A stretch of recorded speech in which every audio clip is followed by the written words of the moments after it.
Hey everybody, today I'm making a kitchen utility knife. This is part 2 of my kitchen knife project.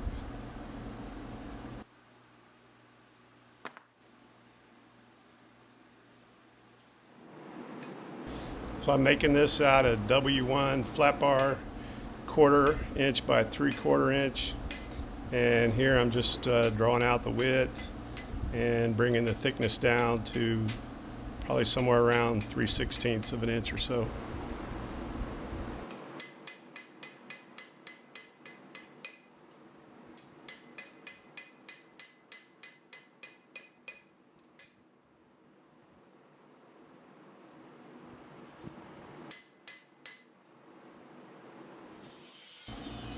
So once the forging was all done, I transferred my pattern over to the flat bar and cut it out with an angle grinder. Next, I marked out the center line and ground the bevels out on the belt sander.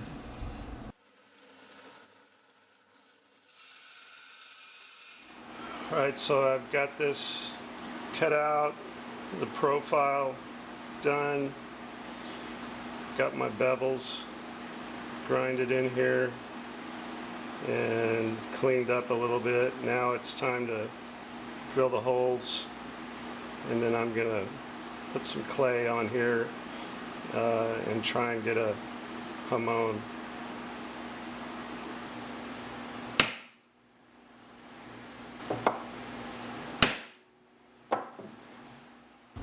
So I decided to use some copper in the handle, and here I'm just marking that out before I applied the clay to the blade.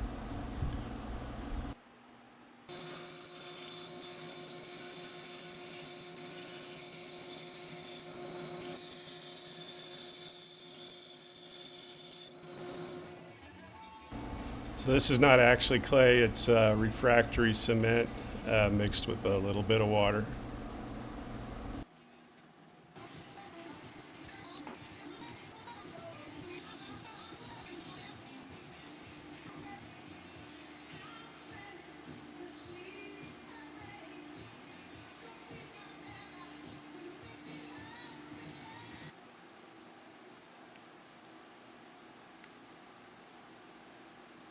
So I let the refractory mortar dry for about 2 days, make sure it was good and dry, and then it was time to go in the kiln and do the heat treating. So I use this Heat Treaters app. It's a pretty good app. It's free on the App Store. It's got most steels, probably not all steels, but it's a good reference for heat treating. So while the kiln was heating up, I went ahead and started working on the handle. That's a piece of bird's eye maple that I'm using there.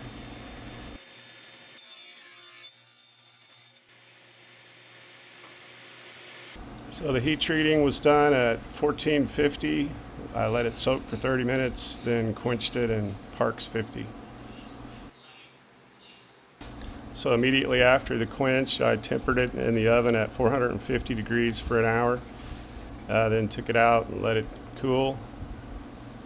Cleaned it up and could clearly see that there was Hamon visible there. So the next step was the hand sanding. I sanded up to 1,000. Then I etched my logo and then continued sanding up to 2,000.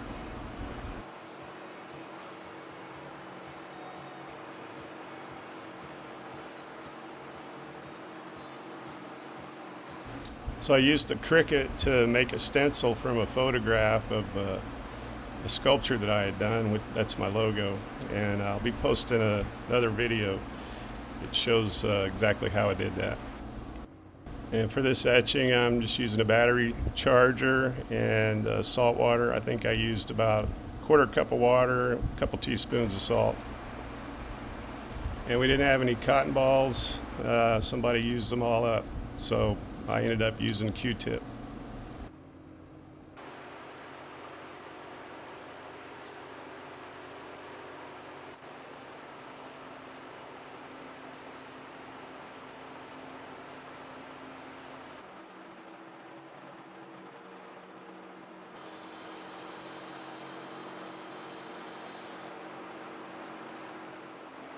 So once I had it sanded up to 2000, it was time to go into the ferric chloride.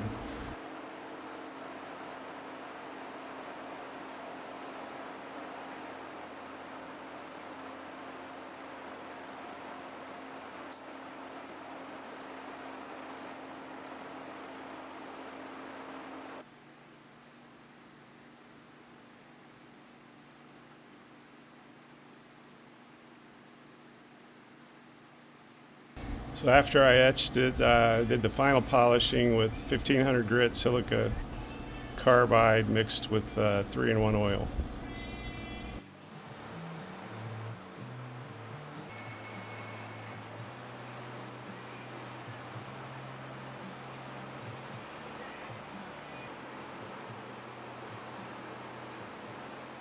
Then it was time to finish cutting out the handle and do the glue up.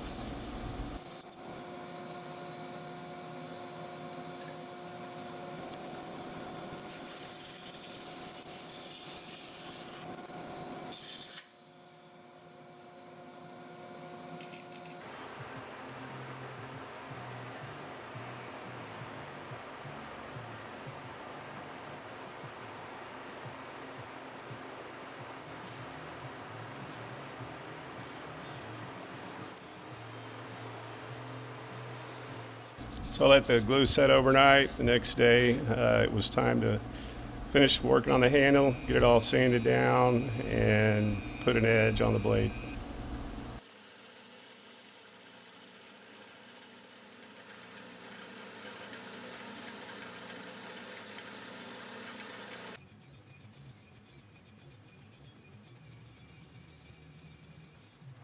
Well, I hope you liked the video. Don't forget to hit the like and subscribe buttons, and we'll see you next time. Thanks for watching.